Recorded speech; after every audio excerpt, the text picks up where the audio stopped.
안녕하세요. 치트키보다 빠른 책트키입니다. 여러분, 요즘 많이 바쁘시죠? 여기 바쁜 사람들이 자주 반복적으로 하는 습관인 회피형 인간의 특징이 있습니다. 영상을 끝까지 보시고 세계 117개의 정신과 전문의가 말하는 회피로부터 자유로워지는 심리 처방에 대한 고급 정보를 얻어가시길 바랍니다. 그리고 여러분이 회피형 인간인지도 한번 체크해보세요.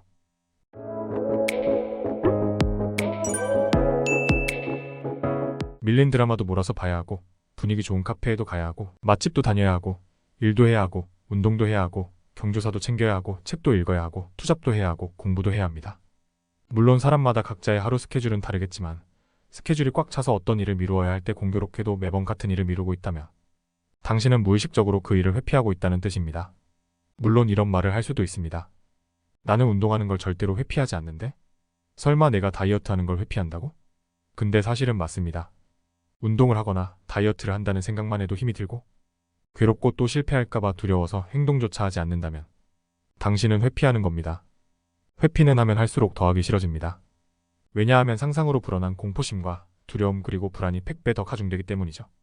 물론 회피를 하면 약간의 위안을 얻을 수는 있습니다.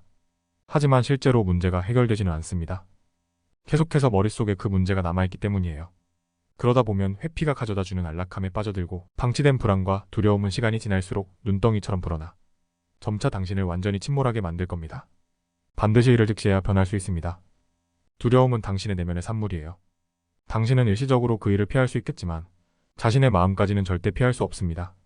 무언가를 회피하고 싶어질 땐 냉정하게 상상 속 허상을 깨고 실제로 그 일을 마주해보세요.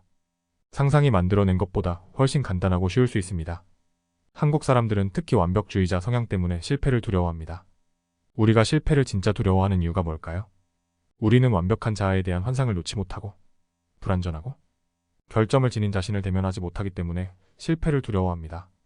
그래서 대부분의 사람들이 실패의 원인을 노력 부족이라는 통제 가능한 요소로 돌리려고 합니다.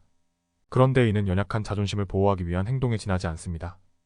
여러분이 만일 이러한 행동 패턴을 지속적으로 해온 사람이고 보다 익숙하다면 아마도 겉으로는 평온해 보이더라도 분명히 속으로는 오랫동안 좌절감을 느끼게 됩니다.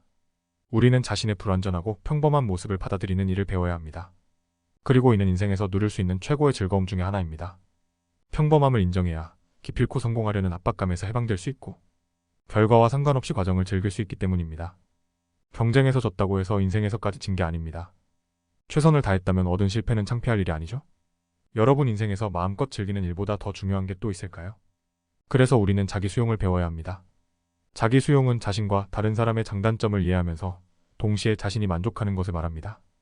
즉 남들과 다르거나 부족하더라도 자신을 인정해주는 것을 뜻합니다. 우리는 취준, 운동, 자격증 공부, 독서, 영어 공부 등 할 게 많습니다. 그런데 우리는 이 일을 미뤄두고 드라마를 정주행하거나 영화를 보거나 유튜브를 보며 시간을 때웁니다. 우리는 해결하기 어려운 상황에 마주했을 때 한 걸음 후퇴라는 선택지를 쉽게 떠올리지 못하는데요. 한 걸음 후퇴란 원래 가던 걸음을 멈추고 잠시나마 쓸모없는 존재로 있어 보이는 것을 뜻합니다. 잠시 쓸모없는 존재로 보내는 시간은 아주 소중한 시간입니다.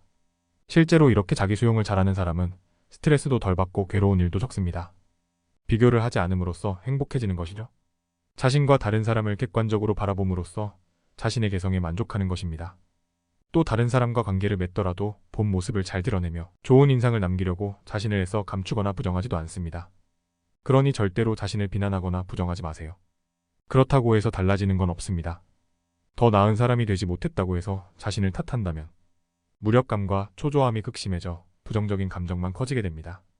부정적인 감정은 부정적인 행동으로 이어져 악순환에 빠지게 됩니다. 우울할 때는 차라리 잠시 우울하게 있어 보세요. 인생은 깁니다. 체력이 바닥났을 때는 잠시 쉬어가세요. 괜히 즐거워하는 척 자신을 더 채찍질하지 마세요. 그냥 배터리가 충전될 때까지 기다리는 법도 배우시기 바랍니다. 그리고 옳은 것보다는 좋아하는 것을 택해보세요.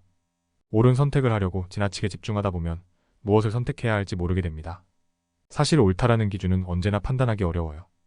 매일 짬뽕을 먹을까, 자장면을 먹을까, 회를 먹을까, 고기를 먹을까 고민하지 마세요. 여러분이 스위스에 있다고 했을 때 두 갈래 길에서 어느 길이 좋고 나쁜지는 알 수 없습니다. 그 중 하나를 선택하더라도 계속해서 선택하지 않은 길이 끊임없이 머릿속에 맴돌며 여러분의 선택이 틀렸다며 괴롭힐 겁니다. 그러니 옳은 것보다는 좋아하는 것을 선택해보세요.